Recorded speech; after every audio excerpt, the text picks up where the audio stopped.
Hello students, कैसे हो आप सभी। आशा करती हूँ कि मज़े में होगे।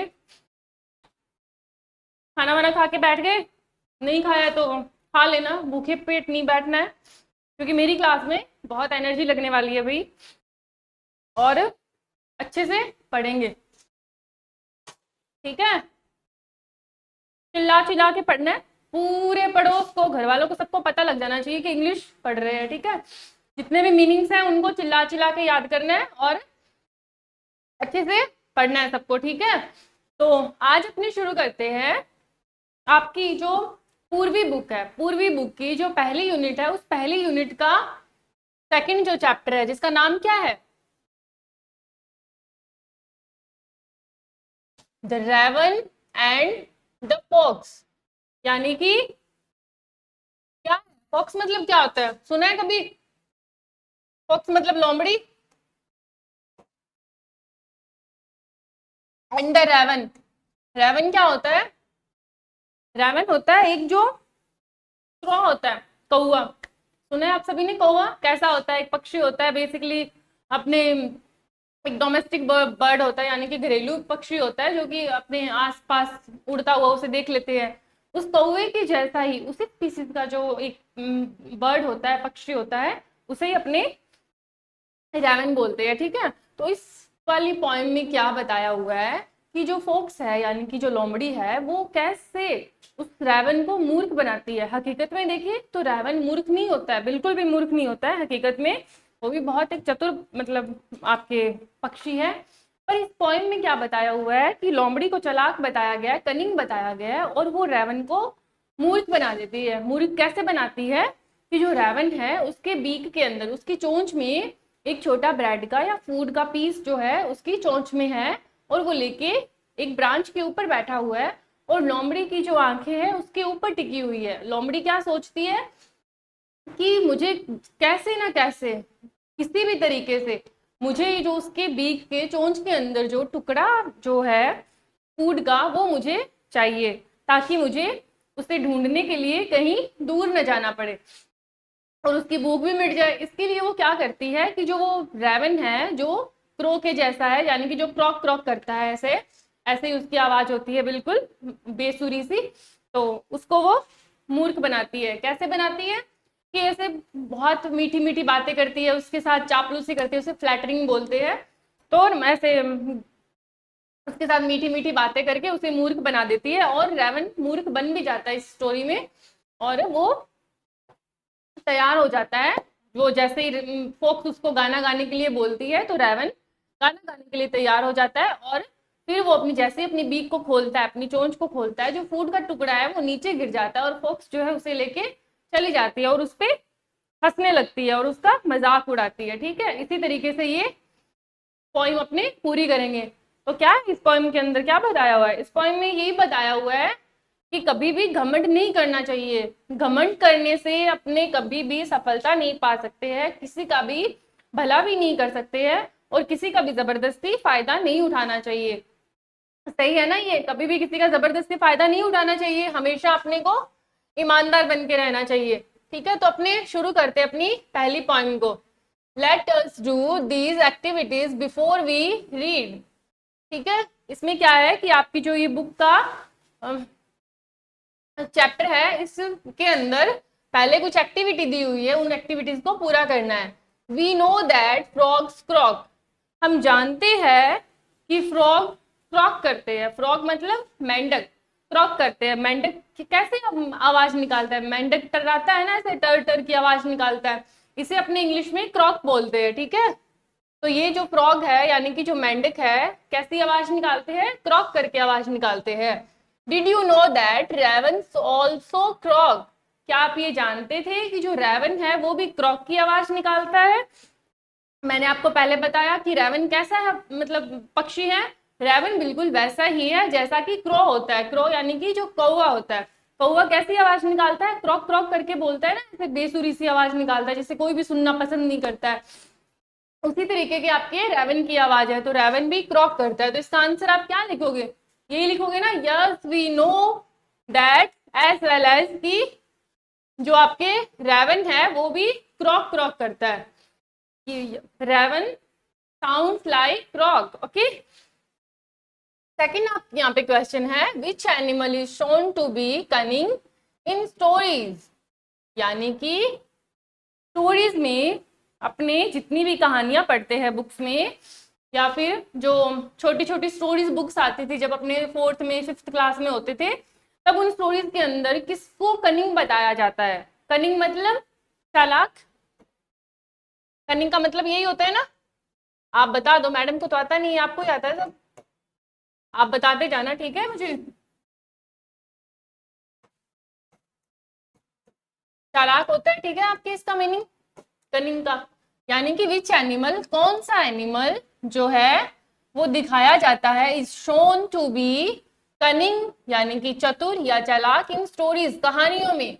सर्कल द करेक्ट आंसर, यानी कि जो आपका सही आंसर है उसको करेक्ट करना है। बहुत ही इजी सी है ना एक्टिविटीज, ऐसी एक्टिविटीज को तो आप क्या ही गिनते हो, यूं कर देते होगे।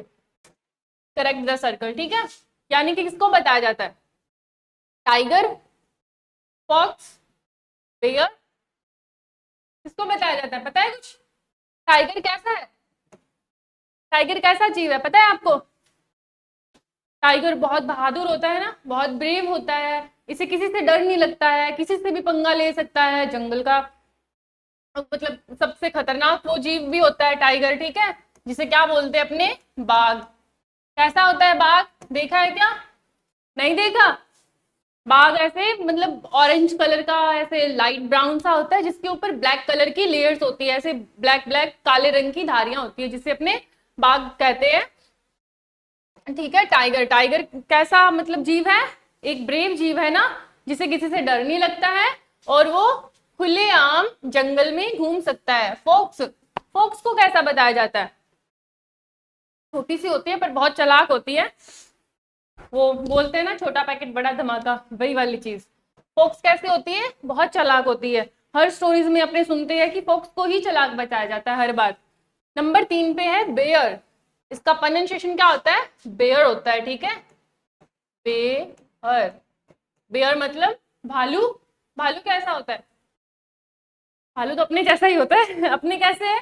बहुत ही आलसी है, हार्डवर्क करना पसंद नहीं है, काम करना नहीं चाहते, पढ़ना भी नहीं चाहते हैं, और पढ़ेंगे नहीं तो क्या होगा? टीचर पीटेंगे, टीचर तो पीटेंगे ना, फिर नंबर तो आएंगे नहीं आपके। तो बेयर कैसा होता है? एक आलसी होता है बहुत ज्यादा, जिसे सारा दिन पड़ा रहना अच्छा लगता है, खा लिया पी लिया सो लिया, बस इतना ही अच्छा लगता है बेयर को। तो ये एक बहुत ही आलसी टाइप का जीव होता है आपके। तो अपने को कैसा बनना है? टाइगर जैसा बनना है कि फोक्स जैसा बनना है या बेयर जैसा बनना है? तो अपने को ना तो बेयर जैसा बनना है ना फोक्स जैसा बनना है। फोक्स का जैसा क्यों नहीं बनना है? क्योंकि फोक्स क्या करती है स्टोरी में, मैंने आपको स्टोरी सुनाई, फोक्स क्या करती है कि किसी का जबरदस्ती फायदा उठा लेती है, और जबरदस्ती फायदा उठाना बिल्कुल भी सही नहीं है, ठीक है। अपने दोस्तों को भी ये बात समझाया करो कि किसी का भी कभी जबरदस्ती फायदा नहीं उठाना चाहिए, हमेशा ईमानदारी से जीवन जीना चाहिए, और सच्चाई के मार्ग पे ही चलना चाहिए, और मेहनत करनी चाहिए, मेहनत करके ही अपने को खाना चाहिए। नंबर 3 पे बेयर, बेयर जैसा बनना है? नहीं बनना। आलसी किसको बनना पसंद है? अगर मेहनत करेंगे तो सक्सेस मिलेगी, और सक्सेस के लिए तो सभी दौड़ रहे हैं ना, आप भी तो इसीलिए पढ़ रहे हो भी, कि इन फ्यूचर जब आपकी पढ़ाई पूरी हो जाएगी फिर आप कंपटीशन लाइन में जाओगे, फिर आप जॉब लोगे, जॉब लोगे तो अपने पेरेंट्स के सपने भी पूरे करोगे। पेरेंट्स के सपने पूरे करने के लिए क्या करना पड़ेगा? मेहनत करनी पड़ेगी, पैसे कमाने पड़ेंगे ना। तो बेयर जैसा तो आपको बनना नहीं है, आपको बनना है टाइगर जैसा। टाइगर कैसा होता है? बहुत ब्रेव होता है, ठीक है। तो अपने को ब्रेव बनना है हमेशा, और बहुत मेहनत करनी है।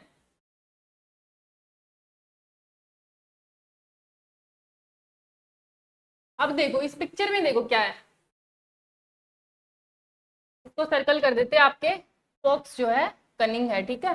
अब ये पिक्चर देखो, इस पिक्चर में क्या है?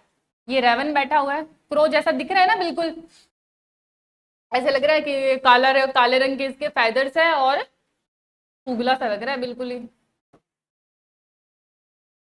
इसके चोंच में देखो, ये जो बीक है, इस बीक के अंदर फूड का पीस लगा हुआ है, मतलब ये इसने मुंह में ले रखा है, जो ब्रेड का है या किसी का भी टुकड़ा है, रोटी दिख रही है, कुछ इसी टाइप का दिख रहा है।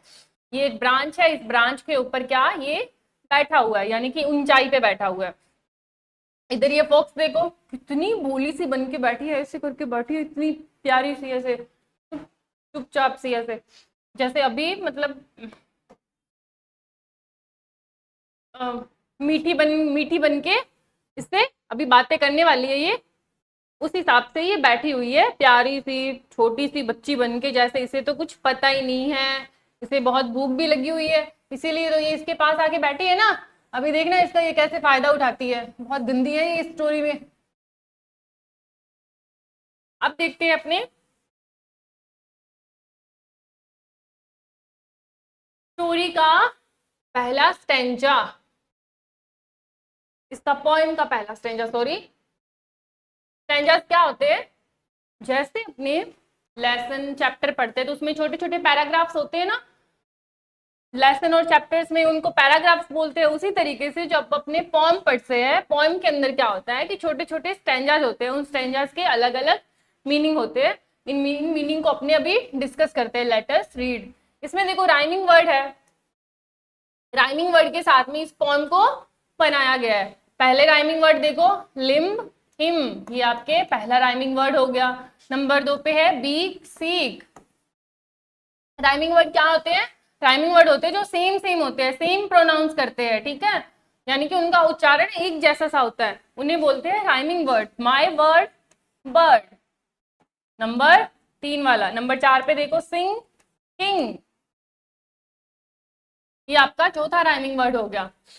ओके, तो अब इसका देखते हैं मीनिंग अपने, एक एक वर्ड का अपनी कॉपी निकाल लो, पेन ले लो और सबके मीनिंग लिखने हैं, ठीक है।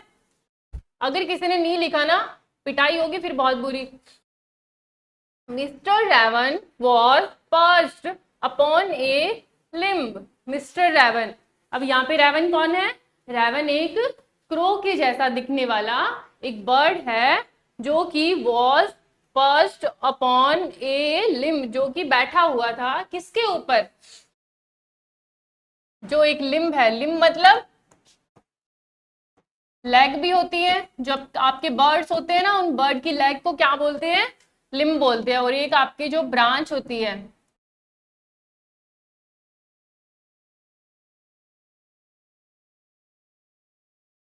ब्रांच ऑफ ट्री, जो आपके पेड़ की शाखा होती है उसको भी लिम्ब कहा जाता है, और जो आपके बर्ड की लेग्स होती है उनको भी लिम्ब बोला जाता है। पर्च मतलब होता है कि कुछ ऊंचाई के ऊपर बैठ के आराम करना या बैठ जाना, वहां पे पर्च का मतलब होता है एक हाई सरफेस के ऊपर बैठना। Mister Raven was perched upon a limb, mister Raven क्या है, मिस्टर रेवन बैठा हुआ है एक लिम्ब के ऊपर, यानी कि जो पेड़ की शाखा है उस शाखा के ऊपर बैठा हुआ है, ठीक है, दिख रहा है ना इसमें, ये देखो ये पेड़ की शाखा, इस शाखा के ऊपर ये आराम से बैठा हुआ है। And Reynard the fox, Reynard क्या है यहाँ पे, जो आपके लोमड़ी है, इस पोएम के अंदर जो कहानी है आपके फॉक्स और रेवन की, इसके अंदर जो आपकी फॉक्स लोमड़ी है उसका नाम है रेनार्ड।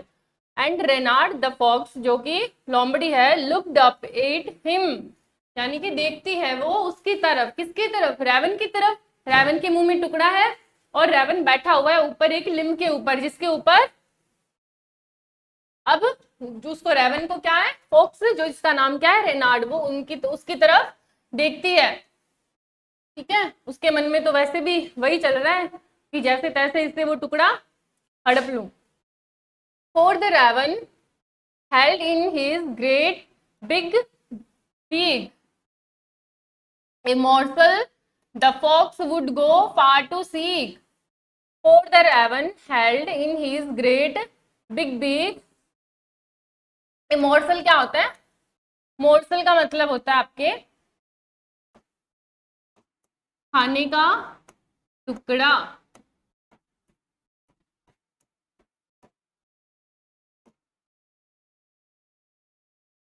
टुकड़ा सुनते किसी को तो गाना याद आ रहा होगा, वो टुकड़ा तू मेरे दिल का, है ना, सभी बच्चे सुनते हैं ना, सबका फेवरेट है ना ये गाना,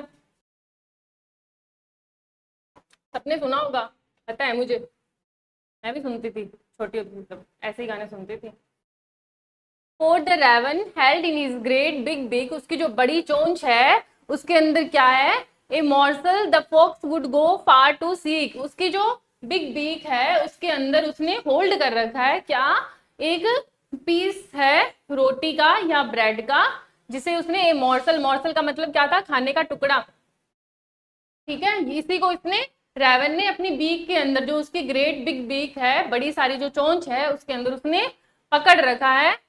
और fox would go far to seek, उसके ऊपर क्या है, उसकी नजर है, और वो पता है क्या सोचती है, वो ये सोचती है कि ये तो वही टुकड़ा है जिसे इसको ढूंढने के लिए बहुत दूर जाना पड़ेगा, बहुत लंबा सफर करना पड़ेगा। सीक का मतलब क्या है यहाँ पे, कि ढूंढने के लिए, यानी कि उसे बहुत लंबा सफर करना पड़ेगा उसे ढूंढने के लिए। यहीं पे आपके इसका मीनिंग, तो आपका यहाँ पे पहला स्टैंजा पूरा हो जाता है। पहले स्टैंजे में क्या बताया गया है कि मिस्टर रेवन यानी कि जो क्रो के जैसा दिखने वाला बर्ड है वो बैठा हुआ है एक लिम्ब के ऊपर, लिम्ब यानी कि जो ब्रांच है आपके इसकी ट्री की, और उसके मुंह के अंदर एक टुकड़ा है, किसका टुकड़ा है, रोटी या ब्रेड का, वैसा ही दिख रहा है ना इस पिक्चर के अंदर, ठीक है। और जिसके ऊपर किसकी आंख है, रेनार्ड की, रेनार्ड कौन है, फोक्स, उस फोक्स का नाम क्या है, रेनार्ड, ठीक है, उसकी तरफ देखती है, किस लिए देखती है, क्योंकि उसकी चोंच के अंदर एक खाने का टुकड़ा है, ए मॉर्सल जिसे बोलते हैं खाने का टुकड़ा, और जिसको ढूंढने के लिए उसे बहुत दूर जाना पड़ेगा। सेड द फॉक्स, फॉक्स ने कहा, इन एडमायरिंग टोन्स, यानी कि बहुत ही प्यारी सी टोन के अंदर, जैसे किसी को वो आकर्षित करना चाहती हो या फिर उसको अपनी बातों में घुमाना चाहती हो, उस वाली टोन के अंदर। अपने भी ऐसे मीठी मीठी बातें करते हैं ना किसी से, जब अपने को किसी से कुछ चाहिए होता है तो अपने भी यही करते हैं कि अरे यार तू तो आज बहुत सुंदर लग रही है, तू तो बहुत सुंदर लग रहा है, ये है, तो इस टोन में बात करते हैं ना, जब जब भी अपने को किसी से कुछ जरूरत होती है तब अपने यही तो करते हैं। वरना किसी की तारीफ करना किसी को पसंद है क्या, नहीं है ना, कोई भी किसी की तारीफ बिना मतलब के नहीं करता है, ठीक है। तो आपको भी ऐसा नहीं करना, जेन्युइनली जेन्युइनली आपको पता होना चाहिए कि कौन आपकी असल में तारीफ कर रहा है और कौन आपकी बेइज्जती उड़ाना चाहता है। Said the fox in admiring tone, my word sir raven, अब रेवन को सर बोल रही है ना, you are a handsome bird, कि आप बहुत ही हैंडसम हो, you are a good looking, आप बहुत अच्छे दिख रहे हो, सर रेवन आप बहुत ज्यादा हैंडसम हो और बहुत ही अच्छे दिख रहे हो। तो ऐसे करके ये फॉक्स उसको बुद्धू बनाना चाहती है। सच feathers, if you would only sing, the birds of these woods would call you king. Such feather, such feather मतलब आपके feathers कितने प्यारे हैं, और असल में क्या है, रेवन के feathers कैसे है, क्रो के जैसे है ना, वो तो क्रो के जैसा दिखने वाला बर्ड है, तो क्रो के कैसे feathers होते हैं, क्रो के feathers होते हैं काले भद्दे से, जिसमें कोई कलर भी नहीं होता है, ठीक है। तो रेवन के भी ऐसे ही feathers है, बट फोक्स क्या करती है, फोक्स उसकी झूठी तारीफ कर रही है ना, जबरदस्ती उसे अपनी बातों में लाना चाह रही है कि वो जैसे तैसे मूर्ख बन जाए और उससे वो अपना टुकड़ा छीन ले, तो उसके feathers की झूठी तारीफ करती है। If you would only sing, अगर तुम एक बार गाना गा दो, क्या करो, एक बार गाना गा दो। अब रेवन की आवाज कैसी है, पहला क्वेश्चन देखा था आपने कि रेवन की आवाज क्रॉक क्रॉक करके है ना, जैसे क्रो बोलता है वैसे क्रो की आवाज अच्छी होती है क्या, किसको अच्छी लगती है क्रो की आवाज, किसी को अच्छी नहीं लगती है ना, उसी तरीके से रेवन की आवाज है वो क्रॉक क्रॉक करके ऐसे बोलता है। तो फॉक्स उसको क्या बोलती है कि तुम एक बार गाना गा दो, और जैसे ही तुम गाना गाओगे तो the birds of these woods, woods मतलब जंगल, ये मिनी फॉरेस्ट होता है,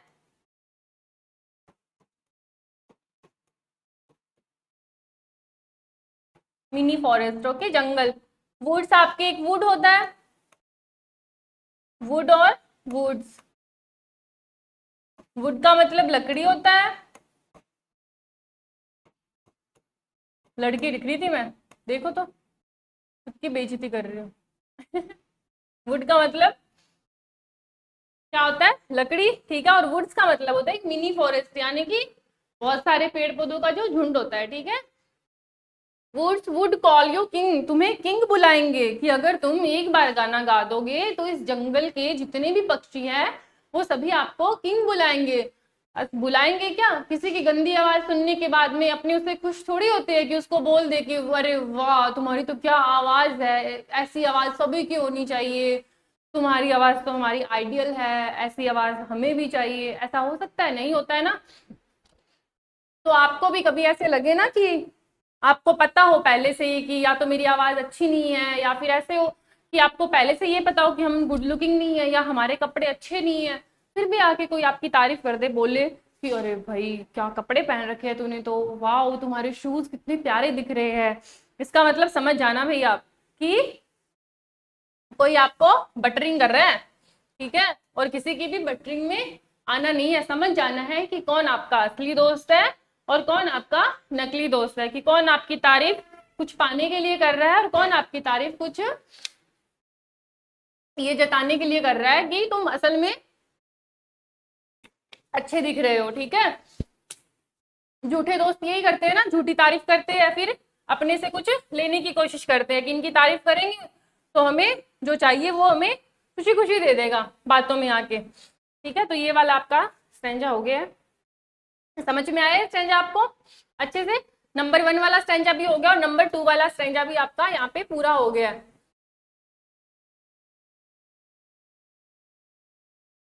नंबर 3 पे आते हैं।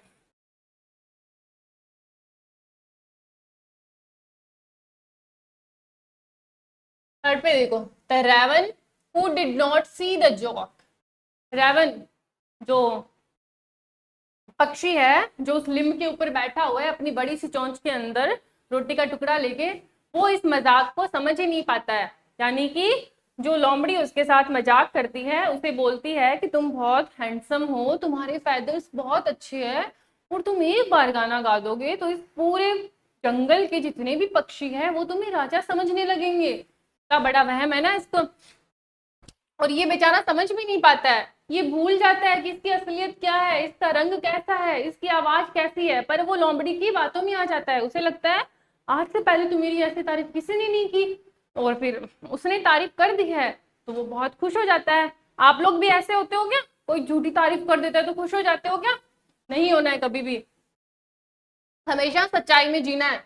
Forgot that his voice was just a croak, यानी कि वो ये भूल जाता है कि उसकी आवाज जो है बस एक क्रॉक क्रॉक करके है, उसकी आवाज में कोई भी स्वर ताल ऐसा कुछ भी नहीं है, सिर्फ क्रॉक क्रॉक करके बेसुरा सा बोलता रहता है जिसकी आवाज कोई भी सुनना नहीं चाहता है।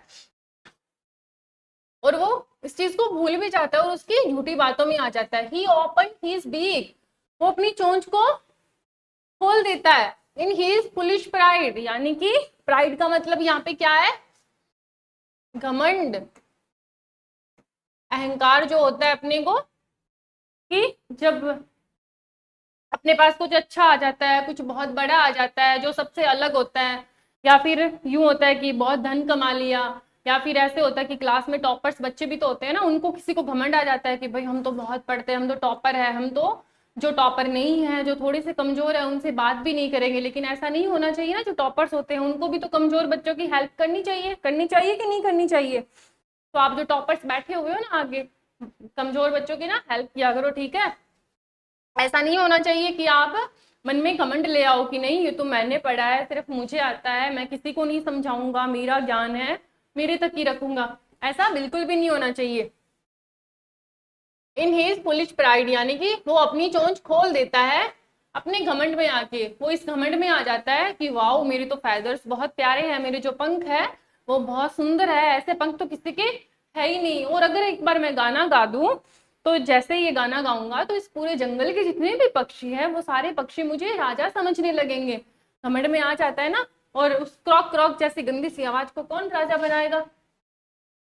And down fell the morsel the fox had eyed. अब क्या होता है कि जैसे वो अपनी चोंच को खोलता है उस घमंड में आकर के, तो जो उसका टुकड़ा होता है रोटी का, या जो वो उस ब्रेड का होता है, रोटी को भी इंग्लिश में ब्रेड ही बोलते हैं, ठीक है। तो जो उसका टुकड़ा होता है वो नीचे गिर जाता है, और जिससे और लोमड़ी उसको उठा लेती है। किसको? जिसके ऊपर लोमड़ी की काफी देर से आंख थी, जिसके लिए वो तब से झूठ बोले जा रही थी, ठीक है। हाँ हाँ, लोमड़ी हंसती है। क्यों हंसती है? क्यों हंसती है लोमड़ी? इसीलिए ना कि उसने कैसे झूठी मूठी तारीफ करी और उसको अपनी बातों में फंसाया, और जो ये रेवन था, ये रेवन इसकी बातों में आ जाता है और उसको घमंड हो जाता है कि वाह, मेरे से सुंदर तो कोई है ही नहीं इस जंगल में, और वो खुशी खुशी उसको अपनी जो रोटी होती है उसको फॉक्स को दे देता है। हा हा लाफ्ड द फॉक्स, फॉक्स हंसी थी हा हा करके। एंड नाउ यू नो, अब तुम्हें समझ में आई मेरी चालाकी, ऐसे करके बोलती है, उस पर जोर जोर से हंसती है हा हा करके। अब तुम्हें समझ में आई मेरी चालाकी, मैंने क्या किया था। बेचारा रेवन मूर्ख बन गया ना। Ignore sweet words that make you glow, यानी कि ऐसे मीठे शब्दों को हमें हमेशा इग्नोर करना चाहिए जो आपको झूठा ग्लो देते हैं, यानी कि आपको झूठा एडमायर करते हैं। उन चीजों को अपने को हमेशा इग्नोर करना चाहिए। किसी की भी झूठी बातों में अपने नहीं आना चाहिए। आओगे क्या कभी किसी की झूठी बातों में? नहीं ना। अपने को पता होता है कि अपने कैसे है, अपने को क्या करना है, अपने कपड़े कैसे है। अपने पेरेंट्स अपने को अच्छा बना के तो भेजते हैं ना वैसे, पर फिर भी अपना आवाज कैसा है, अपना वर्क कैसा है, अपने कैसे पढ़ रहे हैं, अपने मार्क्स कैसे आ रहे हैं, तो ये अपने को सबको पता होता है।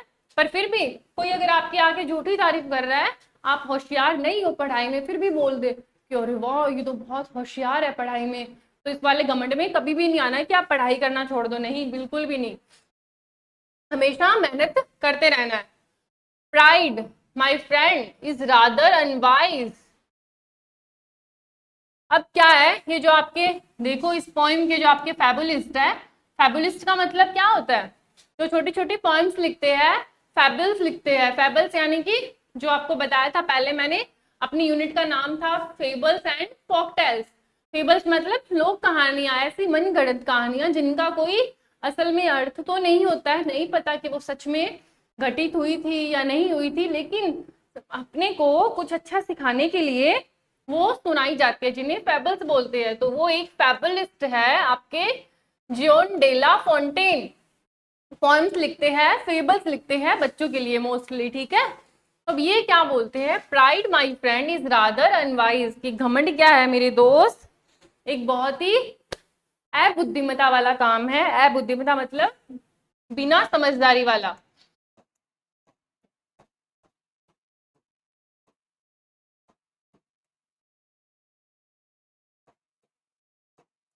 ठीक है। I am sure this teaching is quite a surprise, यानी कि मैं श्योर हूं कि इस पोएम की जो टीचिंग है, यानी कि इस पोएम में जो शिक्षा मिली है, उसने आपको सरप्राइज कर दिया होगा। सरप्राइज हुए हो ना? हाँ भाई, मैं तो सरप्राइज हुई हूँ कि देखो रेवन कैसे होता है। रेवन को पता होता है कि मैं कैसा हूँ, मेरी आवाज कैसी है और मेरे फैदर्स कैसे हैं, मैं दिखने में कैसा हूँ, लेकिन वो लोमड़ी की बातों में आ जाता है। लोमड़ी उसकी जैसी झूठी तारीफ करती है, वो उसे सुनने लगता है और खुश हो जाता है और प्राइड में आ जाता है, यानी कि घमंड करने लगता है कि मैं तो बहुत सुंदर हूँ, मेरे से सुंदर तो कोई है ही नहीं, और मैं जंगल का राजा भी बन सकता हूँ इन पक्षियों का। इसलिए घमंड कभी भी नहीं करना है, ठीक है। घमंड करोगे तो कभी किसी का भला नहीं कर सकोगे, ना तो खुद का भला करोगे ना दूसरे का भला करोगे। अपने को क्या करना है, हमेशा ऑनेस्टली अपनी लाइफ को सरवाइव करना है, ठीक है। अच्छे से रहना है सबके साथ में। और हो गया आपके ये पॉइंट पूरी। जॉन डेला फॉन्टेन आपके इसके फैबुलिस्ट है। फैबुलिस्ट मैंने आपको बता दिया कौन होते हैं, जो फेबल्स लिखते हैं। फेबल्स क्या होती है? जो लोक कहानियां होती है, मन गढ़ंत कहानियां होती है, जिनका कोई असल में अर्थ, मतलब असल में अर्थ तो होता है, लेकिन असल में वो घटित होती है या नहीं होती इसका अपने को पता नहीं होता है, पर वो अपने को असल जीवन में कुछ ना कुछ अच्छा सिखाती है, इन्हें फेबल्स बोलते हैं। तो आपकी ये स्टेज अभी पूरा हो गया। इनके राइमिंग वर्ड क्या थे? नंबर 4 तक तो अपने राइमिंग वर्ड पढ़ चुके थे। नंबर 5 पे ये थे जॉक, क्रॉक। नंबर 6 पे है प्राइड, आइड। नंबर 7 पे है नो, ग्लो, और नंबर 8 पे था आपके अनवाइज एंड सरप्राइज। ऐसे करके राइमिंग वर्ड के साथ में आपकी ये पोएम पूरी हो जाती है। ठीक है, समझ में आई सभी को ये पोएम? आपको नहीं समझ में आई हो तो भी अपने डाउट्स कल लिख के ले आना, ठीक है? मैं आपको अच्छे से समझा दूंगी। जितने भी मीनिंग्स बताए उन मीनिंग्स को आपको अपनी नोटबुक में नोट डाउन करना है। ओके, समझ गए? Okay, good luck. करते हैं बाकी के क्वेश्चन आंसर कल इसकी पोएम के। Bye bye.